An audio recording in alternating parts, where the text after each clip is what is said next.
Ayan, good afternoon guys. Nandito naman tayo sa isang tagpo ng pag-i-install. At ayan si Mr. Ogie Akasin. Mag-perform naman daw siya ng vacuuming. Kasi ito yung hindi namin natapos nung nakarang araw. At kami ay gabi na at wala pang kuryente dito. Walang kuryente?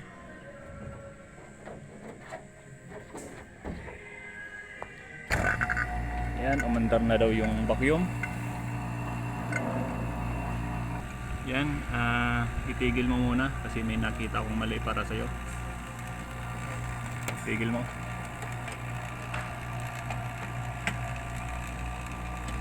Huwag kang mag-vacuum na may mataas na pressure yung ano. Kasi ino-open mo yung ano eh. I-off mo muna ang vacuum. Off mo yung vacuum. Yan. Open mo yung valve. I-release mo yung pressure ng system. Kasi mataas yung check mo muna yung ano, 'di ba? Iniwan mo to ng ano, ng may pressure.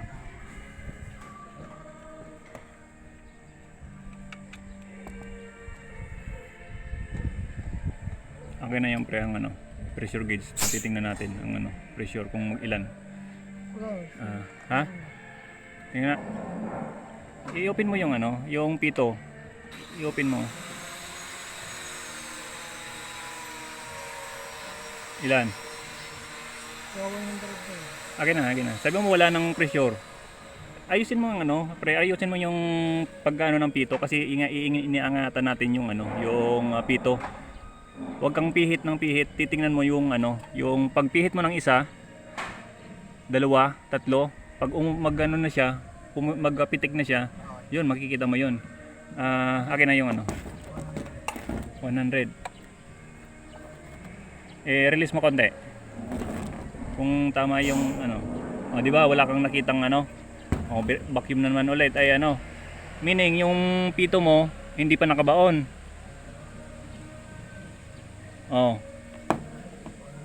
Release mo ulit ng ano, forge. Yan, meaning okay na yung system mo. Dahil daloy na yung yung pressure niya. Mahihigop mo na siya kasi nagre-release na siya dito. Pwede mo siyang vacuumin. Kasi yung safety valve natin ay counting pihit lang yan. Dito ka titingin kung mag-observe ka kung saan ka nagpapaano ng hangin. So i-county pang bukas para mai-release mo lahat ng pressure ng system. Wala na. Yun, pihit ka ulit doon ng kaunti. Oops. Saka ka na mag-vacuum.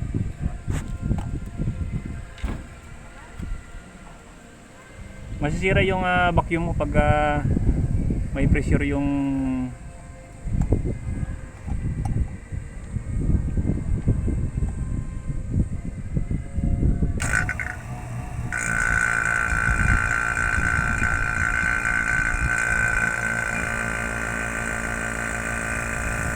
Tiga. Nakikita mo ba yung ano? Nakikita mo ba yung vacuum mo? Akin ang gauge mo. Akin na. Nag-vacuum ka, dapat naka-close to. Hindi ito naka-open. Tingnan mo nagano yung higop ng ano. Yan.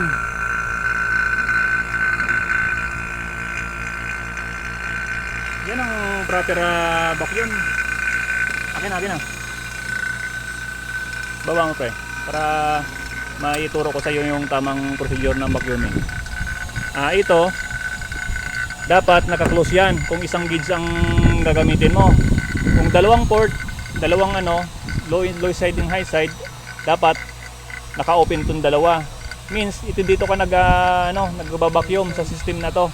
Ito dito mo yung valve, isang valve lang gagamitin mo. Papunta diyan dapat open yan. Simula dito, ito open to, open yan, open. Makakapag-vacuum ka na, open yan, open yung ano mo. Yan, open yan. Pero kung i-open mo siya dito, naka-open kanina, ganyan, kahit ilang oras mo pa siyang babacuumin, hindi ka makaka-vacuum. Di ba?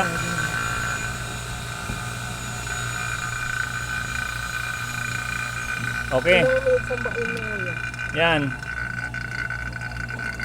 Ito, technique naman dyan para maraman mo kung paano siya nag-vacuum properly.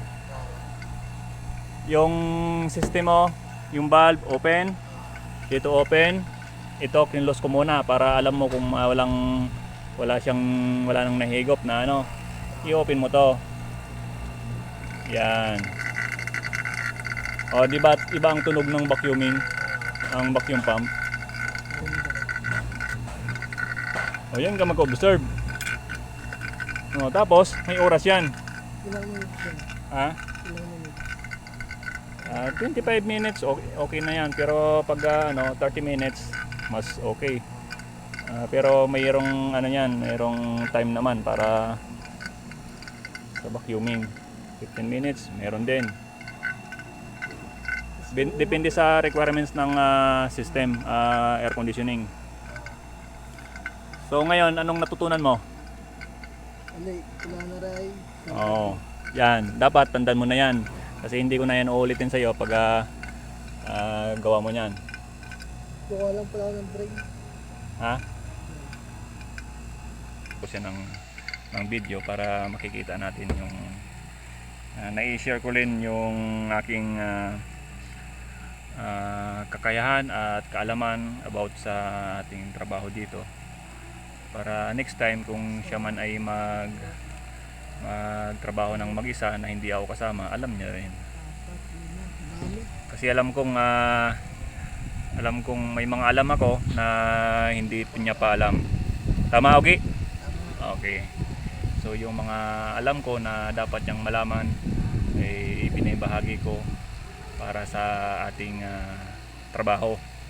At hindi lang ako ang nakakaalam.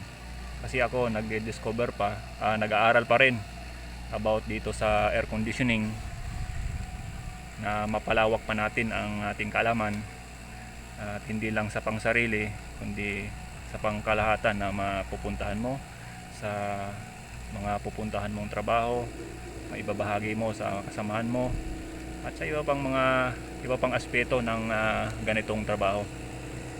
So yan lang, isang paraan lang yan para ma-vacuum yung tamang pag-vacuum ng isang system ng air conditioning. So guys, this is Ogie Alcacid. Ngiting-ngiti